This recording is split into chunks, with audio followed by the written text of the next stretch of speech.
Hola, este es un nuevo video para hablar de un tema muy relacionado con el tema del derecho y con el tema de nuestro curso online de conceptos jurídicos fundamentales.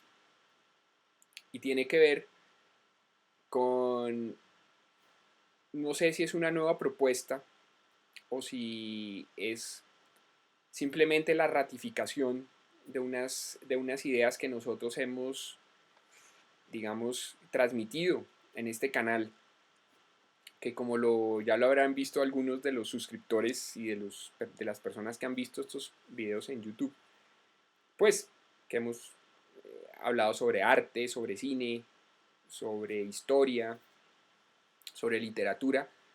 Tenemos nuestro curso online de conceptos jurídicos fundamentales, pero yo pienso que todo está integrado.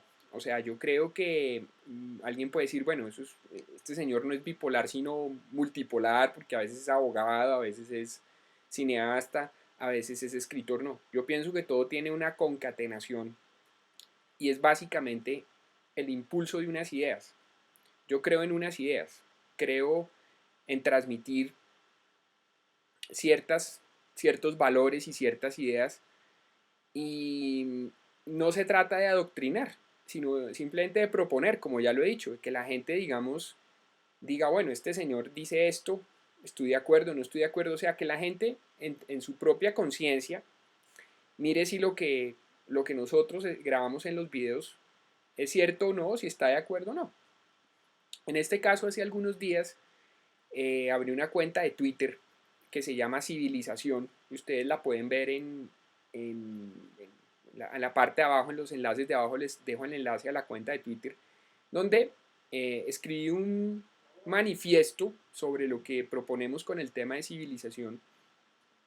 Es un manifiesto de una página, pues no es un manifiesto de 15 páginas, simplemente sobre cuáles son las 8 ideas fundamentales que nosotros estamos proponiendo con este tema de civilización. ¿Por qué se llama civilización? Un poco como parafraseando al antropólogo Louis Morgan sobre los estadios de la civilización humana, precisamente, y él dice que la humanidad ha pasado por 3 estadios: salvajismo, barbarie, y que el tercero es civilización. Entonces lo que estamos proponiendo es eso, la transmisión de una serie de ideas de lo que debe ser la política del siglo XXI y ya digamos, del tercer milenio. Como decía Aristóteles, todos los hombres tenemos que ver con la política, ¿no es cierto? No es ajeno, no es ajeno a las personas este, este tema. Y yo pienso que la política del siglo XXI y la política del tercer milenio y de la nueva era humana que se avecina, y cuando digo nueva era no me estoy refiriendo al tema esotérico, aunque también, sino me estoy refiriendo realmente a los nuevos cambios que se avecinan para la humanidad, para el planeta Tierra. Y yo creo que hay que despersonalizar la política. Yo pienso que más que impulsar personas, hay que impulsar ideas.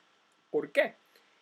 Porque las personas son cambiantes. O sea, una persona se puede despertar a las 7 de la mañana o a las 6 de la mañana pensando en una idea, y acostarse a las 11, 12 de la medianoche pensando en otra cosa. Las personas son cambiantes. En cambio, si nosotros impulsamos ideas, pues sabemos que esas son las ideas que se van a implantar, que se van a ver en, en, en la vida, en la sociedad. Entonces se trata de eso. Alguien me podría replicar, pero es que es absurdo, porque quien transmite las ideas, quienes aplican las ideas son los seres humanos. Claro, los seres humanos somos los que aplicamos las ideas. Entonces, pues de cierta forma hay que... Y la política, cuando uno vota por personas. ¿Sí? Bueno, a veces, muchas veces en las consultas, a veces se vota por normas jurídicas o por la aplicación de una política pública, pero siempre se vota por una persona, y son las personas las que impulsan las ideas. Eso es cierto, eso es cierto. Pero muchas veces son las ideas las que nos guían sobre cuáles son las personas que deben aplicar esas ideas, ¿no es cierto? Esta cuenta de Twitter de manifiesto, de manifiesto de civilización que tiene un manifiesto, pues es de una página que ustedes lo pueden ver ahí, lo pueden descargar en PDF, pues es una página simplemente. Yo sobre estos temas ya he hablado también ampliamente, pero pues voy a explicar brevemente cuáles son esos 8 puntos que propone este tema de civilización, que puede ser una cuenta de Twitter, pero también puede ser una página web, o sea, puede ser diferentes cosas. Alguien dice, bueno, y si se vuelve un movimiento político, pues de pronto, ¿sí? Si a alguien le da por volver esto un movimiento político, estupendo, pero pues que se base, digamos, en la transmisión de estas ideas, ¿cierto? ¿Cuáles son las ideas que propone más o menos el manifiesto de civilización? Como he llamado a la cuenta de Twitter y a la futura página web o como se llame, o el medio por el cual se pueda transmitir esto. Entonces el primer punto es el impulso de la democracia. Alguien me dice, bueno, pero eso es como un lugar común, pues todo el mundo quiere la democracia. Y yo digo, no, no todo el mundo quiere la democracia. Hay personas que piensan que la democracia es de dientes para afuera, impulsan la democracia, pero dicen, no, la democracia genera obstáculos, hay burocracia. Yo pienso que es mucho mejor el fascismo. El fascismo es mejor porque una persona manda y él dice lo que hay que hacer y ya, y punto. Yo pienso que la democracia es el mejor sistema político, obviamente con defectos, pero la democracia es el sistema político que impulsa el desarrollo personal de la gente. Las personas se pueden equivocar y precisamente en este aspecto pues tiene que ver con la preparación política, con la preparación filosófica, con el nivel educativo de la gente. O sea, está también concatenado con eso. Pero definitivamente la democracia es el sistema que impulsa el desarrollo de las personas en cuanto a su prosperidad, en cuanto a su bienestar. El fascismo generalmente siempre lleva a la corrupción. La democracia genera un sistema de frenos y contrapesos. La democracia genera un sistema, un sistema de auditorías, digamos. En cambio, en el fascismo, pues una persona manda, pero no tiene quien lo controle, ¿sí? Como decía un autor político, máximo poder, máxima corrupción. Entonces, el fascismo siempre va a tener ese defecto. El fascismo siempre va a llevar a la corrupción. En cambio, la democracia genera esos contrapesos de poderes y el gobernante siempre va a tener, digamos, un equilibrio en su oposición en cuanto a controles. Entonces, y fuera de eso, la democracia es el sistema que mejor garantiza el desarrollo de las personas. Nosotros impulsamos el proceso de la democracia. A mí mucha gente me ha replicado en Twitter y me dicen que no. Me dicen que lo mejor son las dictaduras. Me ponen, por ejemplo, el caso de Pinochet en Chile. O sea, que pues con todo respeto con los chilenos, ya sean que hubieran sido partidarios o no de Pinochet, la dictadura de Pinochet, por ejemplo, en Chile fue una dictadura brutal. Todos los días habían protestas, y pues supuestamente dicen, no, sí, pero es que él terminó aplicando la ideología neoliberal. Pero, pues hombre, realmente yo pienso que el daño que le hizo Pinochet a Chile, pienso personalmente, fue bastante. En cuanto a temas de derechos humanos, ¿no es cierto? En cuanto al tema precisamente del desarrollo de la democracia en ese país, en cuanto a temas de avance social, por ejemplo, en nivel de la educación, muchos de los estudiantes en Chile no se encuentran a gusto con el sistema educativo público que hay en Chile porque es el sistema que viene desde la época de Pinochet. Bueno, podría dar muchos ejemplos de dictaduras nefastas. Siempre las dictaduras terminan siendo corruptas. Siempre el fascismo termina siendo corrupto. El fascismo siempre está aliado a la corrupción. En cambio, los regímenes democráticos siempre, generalmente, pueden generar válvulas de, digamos, o métodos o sistemas para controlar la corrupción, fiscalización del poder.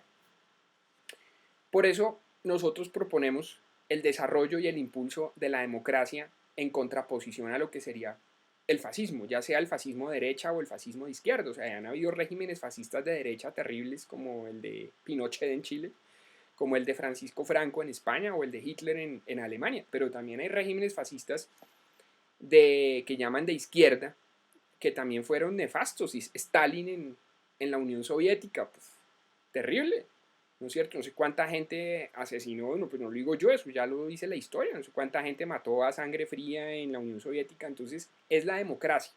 La democracia es el mejor sistema político, aunque por ejemplo Winston Churchill decía que era el peor de todos con la excepción de los demás, y sí tiene defectos, pero indudablemente es el sistema, es el mejor sistema para una verdadera civilización humana. El segundo punto es el de la cooperación. En el ideario liberal siempre se habla de la libertad, se habla de la igualdad ante la ley, pero hay un punto que se ha dejado por fuera, que es el de la cooperación, y que nosotros hemos insistido mucho en eso. Y es, si bien es cierto, como ya lo voy a decir, un sistema político debe garantizar la libertad de las personas y el Estado debe determinar que cada persona sea igual ante la ley, también tiene que haber una integración entre los individuos, una cooperación entre los individuos, una fraternidad entre los individuos. Yo pienso que el Estado debe propender por un sistema de cooperación, que es lo que genera abundancia.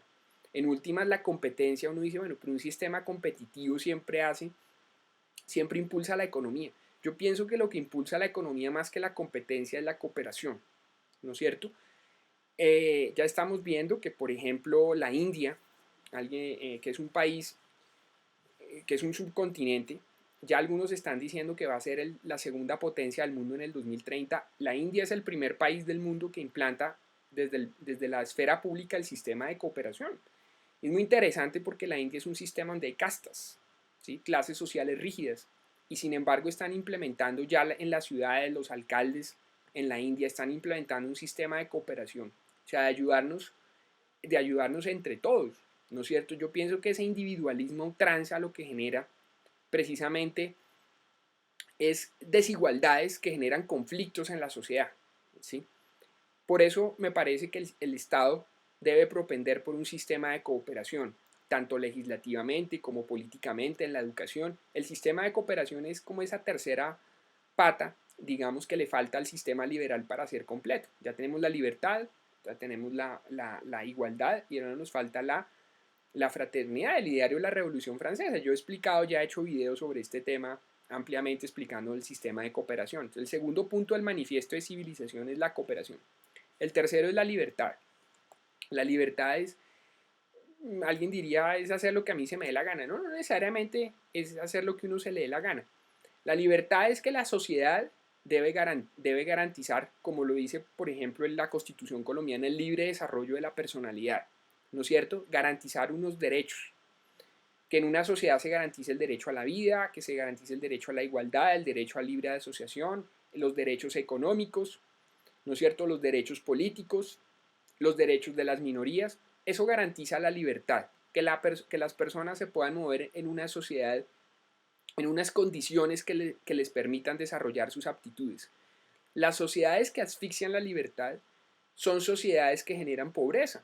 Si no, miren lo que pasó, por ejemplo, en los regímenes socialistas soviéticos. Se asfixió la libertad individual, se asfixió la iniciativa privada, y eso generó pues anquilosamiento del Estado y generó pobreza. En últimas, el Estado soviético pues colapsó, y la cortina de hierro colapsó precisamente por haber asfixiado la libertad del individuo. Los estados deben garantizar que en las sociedades las personas tengan libertad. Eso no implica libertinaje. La libertad tiene digamos, una contrapartida, que es la responsabilidad individual, ¿no es cierto? Y eso tiene que ver con el segundo punto, que es el de la cooperación. No es que yo hago lo que se me dé la gana, no, usted hace lo que se le da la gana, pero usted tiene que ser consciente de que vive en un medio social, de que vive en una colectividad, ¿sí? Porque eso que yo hago lo que a mí se me dé la gana y los demás va y verán, eso no es cierto, porque nuestras decisiones van a influir a los demás. Entonces, es libertad pero con responsabilidad, es libertad pero responsable, pero indudablemente la libertad la tiene que garantizar el Estado. ¿Cuánta libertad? Pues, como lo decía Kant, cada persona tiene una esfera de libertad, pero va a chocar con los demás individuos. Entonces, pues mi libertad va hasta cuando llega la libertad de los demás. Mejor dicho, mis derechos van hasta donde llegan los derechos de las demás personas. Yo no puedo con mi libertad de afectar los derechos de los demás. Eso está mencionado en todas las legislaciones liberales democráticas, por ejemplo, el Código Civil colombiano, cuando define el derecho de propiedad. ¿No es cierto? Ese es el principio general del abuso del derecho. Para los que han visto mi video de principio general del derecho, yo explico ese principio general. Entonces, el tercer punto es la libertad. El cuarto es el medio ambiente. Y alguien dice, bueno, pero eso es un tema como light, es como se ha puesto de moda. Sí, es verdad, el tema del medio ambiente se ha puesto muy de moda de unos 40 años para acá. Pero tenemos que ser conscientes que el planeta está viviendo unos cambios drásticos de clima, de temperatura, que se está alterando el equilibrio biológico peligrosamente del planeta. Ya hay algunos ambientalistas que dicen que el calentamiento global es ya prácticamente irreversible, solo quedarían apenas algunos años para poder que el hombre revierta el calentamiento global. Hay alguien que dice que el calentamiento global no lo está produciendo el hombre, sino que es un tema que tiene que ver con el sistema solar, con el sol central de la galaxia. Bueno, pero en últimas, sí es cierto, nosotros estamos, como los humanos me refiero, estamos dañando el medio ambiente, estamos dañando nuestro entorno. Y pues desafortunadamente, por ahora el único planeta habitable que conocemos y, pues, es el planeta Tierra, o sea, del cual no nos podemos trastear masivamente, sino hasta por, yo no sé hasta dentro de cuántos años, probablemente siglos. Nos toca cuidar el planeta porque si no lo cuidamos nos vamos a autodestruir nosotros. Desafortunadamente el ser humano está tomando decisiones suicidas. Nosotros estamos destruyendo el planeta Tierra y al destruir el planeta Tierra nos estamos destruyendo nosotros. Entonces el cuidado del medio ambiente. El cuidado del medio ambiente pues implica lo que podemos hacer en nuestro entorno, el manejo de las basuras, ¿no es cierto? Cuáles son los productos que nosotros compramos, pero también tiene que ver, y eso lo dice el Papa Francisco en su encíclica Laudato Si, con el sistema también de producción que tenemos, con la relación que tenemos entre los seres humanos. Vivimos un sistema consumista, nuestra economía se basa en el consumo, en estimular el consumo para activar la economía, pero sí hay un sistema de cooperación, no tenemos que estar, digamos, acudiendo a comprar y comprar, sino también podemos, digamos, reutilizar lo que ya tenemos y también podemos vivir de una manera, yo no sé si más sencilla, pero sí por lo menos de una forma menos excesiva y de una forma menos, digamos, de dejar de malgastar los recursos del planeta, que pues no son infinitos, ¿sí? Entonces, ese cambio en las relaciones entre los seres humanos van a variar el sistema económico, el sistema político, el sistema de convivencia humano, como lo llama el Papa Francisco, y definitivamente tiene que ver con el cuidado del medio ambiente. O sea, tenemos que cuidar el planeta, indefectiblemente. Eso implica votar por los candidatos políticos o los candidatos a cargos públicos que tengan un manifiesto de defensa del medio ambiente. Nosotros en nuestras casas con el manejo de las basuras, en la calle, con los desperdicios y en general con el sistema humano de cooperación, no ese consumismo absurdo, ese individualismo absurdo que lleva precisamente a que yo consumo y los demás y se daña el planeta de malas. No, tener cierta responsabilidad frente a esos temas. Bueno, el otro es el de los animales, ¿no es cierto? El tema de los animales, la defensa de los derechos de los animales. Alguien dice, bueno, pero eso es un tema, ese tema del animalismo, el veganismo. Pues como ya lo he dicho en muchas oportunidades, yo no soy vegetariano, vegano, pero propendo por la protección de los animales. Alguien me puede decir, bueno, pero eso es como medio hipócrita, usted come carne, pero resulta que propende por la protección de los animales. No, yo pienso que uno puede ser también carnívoro, pero propender por los derechos de los animales. Es que propender por los derechos de los animales implica pensar que los animales no deben ser torturados en fiestas, en espectáculos, que ya sabemos cuáles son esas fiestas y esos espectáculos, sino que los animales deben ser respetados, Eh, yo pienso que sí, hacia futuro vamos a tener una sociedad vegana, una sociedad vegetariana. Hay muchas enfermedades que están asociadas al consumo de carne, como la arteriosclerosis, algunos tipos de cáncer. Sí es mejor que por razones morales, razones de salud, higiénicas, comamos vegetales y no tanto animales.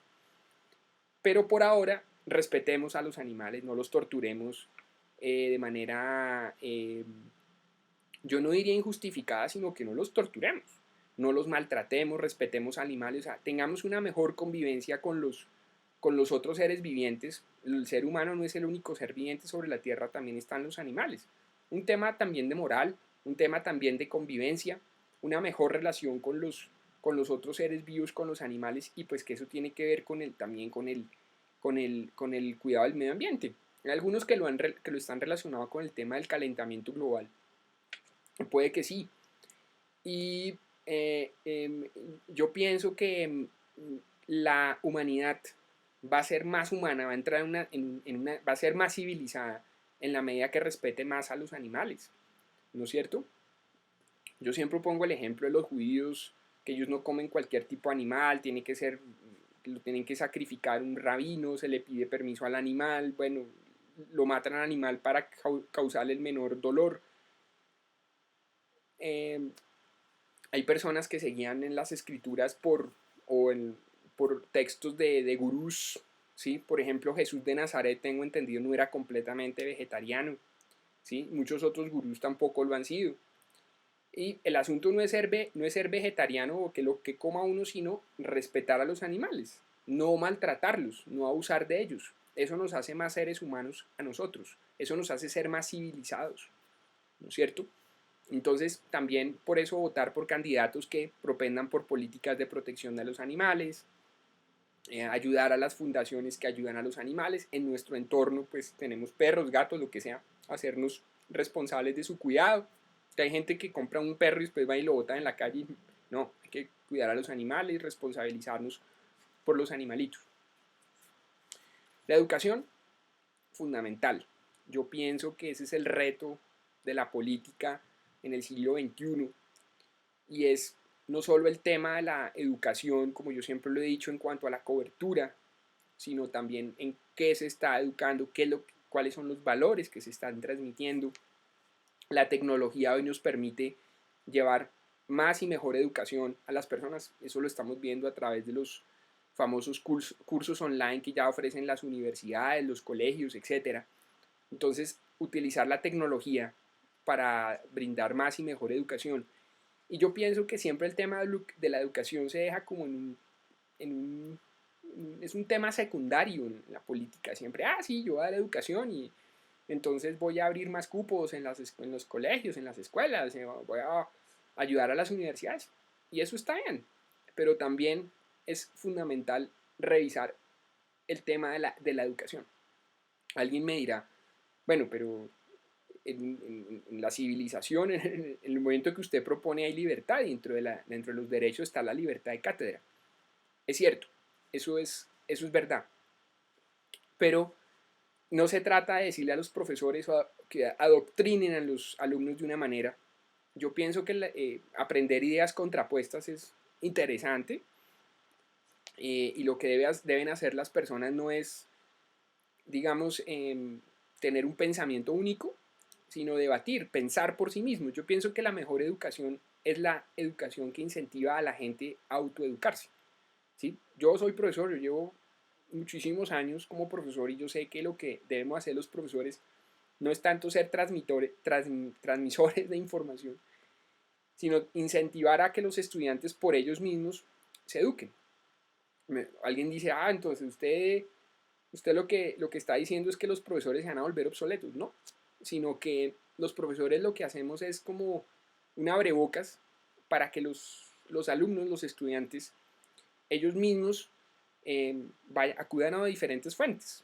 ¿Por qué? Porque el profesor transmite unas ideas, puede que esas ideas no sean adecuadas, no sean las mejores, pero de pronto el profesor las transmite bien y le genera un incentivo al alumno para pensar de manera diferente, pero porque el alumno con su reflexión, con su estudio, lo ha hecho. Y eso es lo que deben hacer los profesores. Entonces, si bien es cierto, hay que abrir la, la cobertura educativa, mejorar la educación pública, desde luego, revisar la educación privada, o sea, ponerle límites a la educación privada en el sentido que en la educación privada no se haga lo que se le dé la gana y que no sea solo un negocio, sino decir, bueno, vamos a ver la calidad de los colegios, de las escuelas privadas, de las universidades. Entonces la educación es importante desde ese punto de vista, pero no solo en cuanto a eso, sino en cuanto al tema ya. Lo que pasa es que es muy difícil para los políticos hablar de eso en una campaña. Se dicen, nos vamos a meter a mirar cómo es que se educa, no solo cuánto se educa, cómo se educa y a través de qué se educa. Es que también hay que tener en cuenta que ya la gente está aprendiendo a través de internet, a través de aplicaciones, a través de programas. No sabemos la tecnología que nos va a traer más hacia el futuro. Ese es un desafío y sobre eso los gobiernos tienen que plantear ya políticas serias, que no sea algo secundario, sino ya algo realmente plantear algo serio para la nueva civilización humana.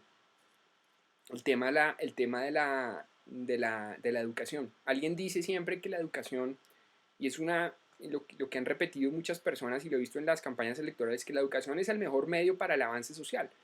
Es cierto, hay que ver la educación como un medio de avance social. Lógico, eso lo aprende uno en economía, que los trabajos mejor remunerados son los trabajos que tienen más capacitación, más educación, más entrenamiento.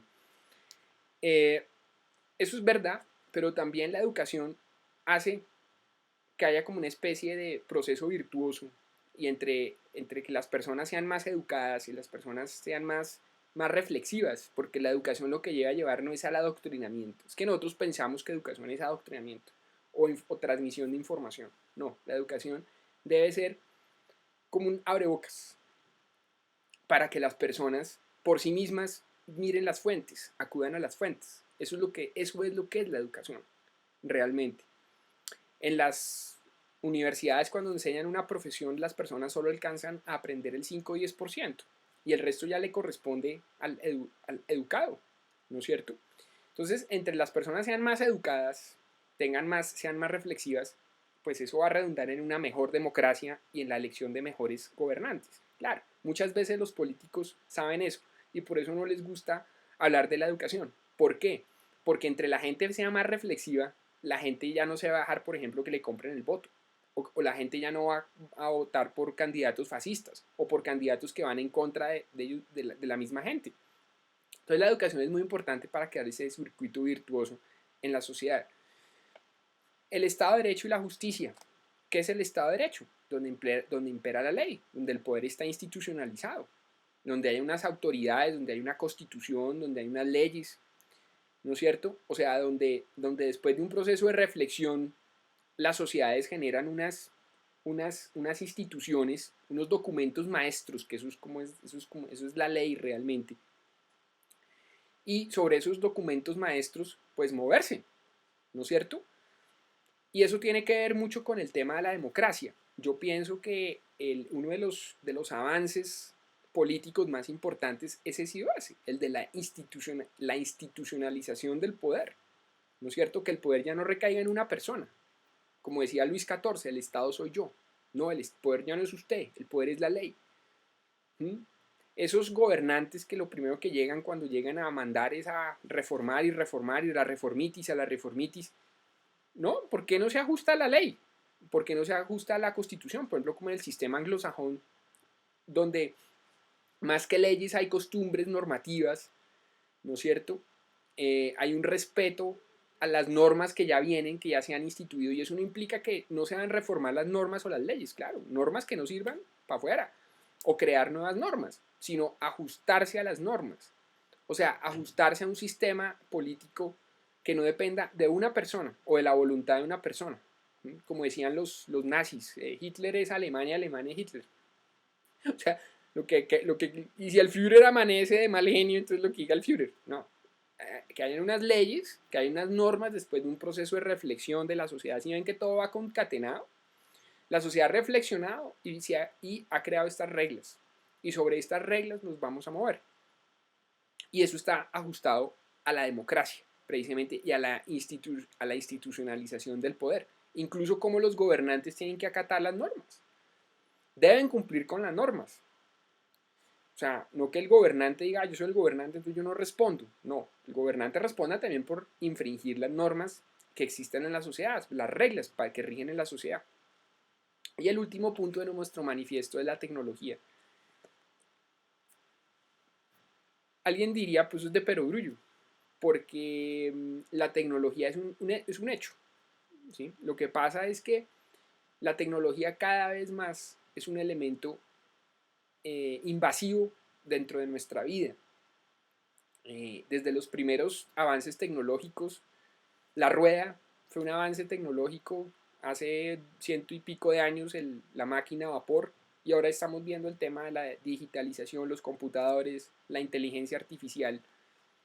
Sobre ese tema tenemos que entrar, ya tienen que entrar a mirar los políticos, ya este tema de la inteligencia artificial. Por ejemplo, yo miraba un libro, salió recientemente sobre este tema de la inteligencia artificial, donde planteaban un problema y era cómo los robots con inteligencia artificial van a tener que tomar decisiones éticas, o sea, del bien y el mal, si eso está bien hecho.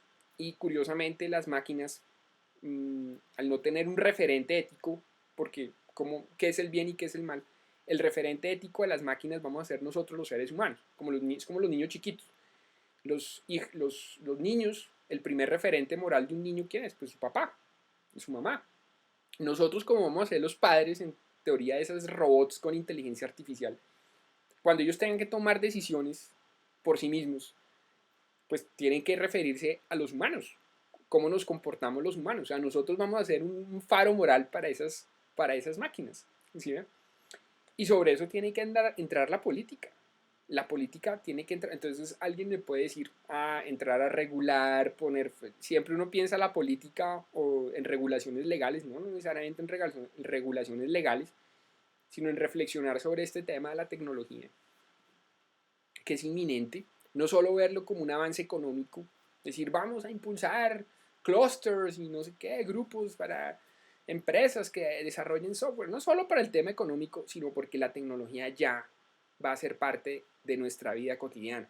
La relación con nuestras máquinas, yo no solo tener el computador ahí, yo lo prendo, ¿no? Ya va a ser algo demasiado invasivo.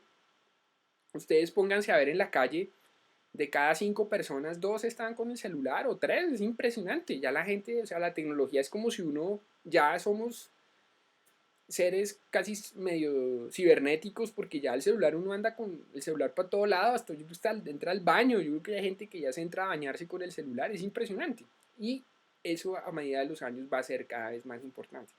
Entonces, la política tiene que entrar a mirar el tema de la tecnología, no solo desde un punto de vista legal, de restricciones, no solo desde un punto de vista de incentivar la economía a través de la digitalización o de las empresas tecnológicas o de la educación, sino ya en cuanto a, bueno, la tecnología y el ser humano.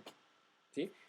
Pues hay versiones apocalípticas que dicen que la tecnología va a acabar con los humanos, pero pues precisamente eso es lo que tenemos que mirar, que ya no es ciencia ficción, ya eso ya es, hace 30 años uno hablar de esto, la ciencia ficción, pero ya esto es una realidad. Entonces el tema de la tecnología, estos son como los 8 puntos de civilización: democracia, cooperación, libertad, medio ambiente, derechos de los animales, educación, Estado de Derecho y justicia y tecnología. Son los 8 puntos. Son ideas, hay que impulsar ideas. ¿Sí? Ese es el otro punto. Si hay personas que están de acuerdo con estas ideas, pues impulsar también a estas personas. Impulsar libros, impulsar videos, porque estas son definitivamente las ideas que van a llevar a nuestra humanidad a una verdadera civilización. Yo pienso que ya el ser humano va a dejar esas etapas de salvajismo, de barbarie, como lo decía Lewis Morgan, y realmente ahora sí vamos a entrar en una civilización.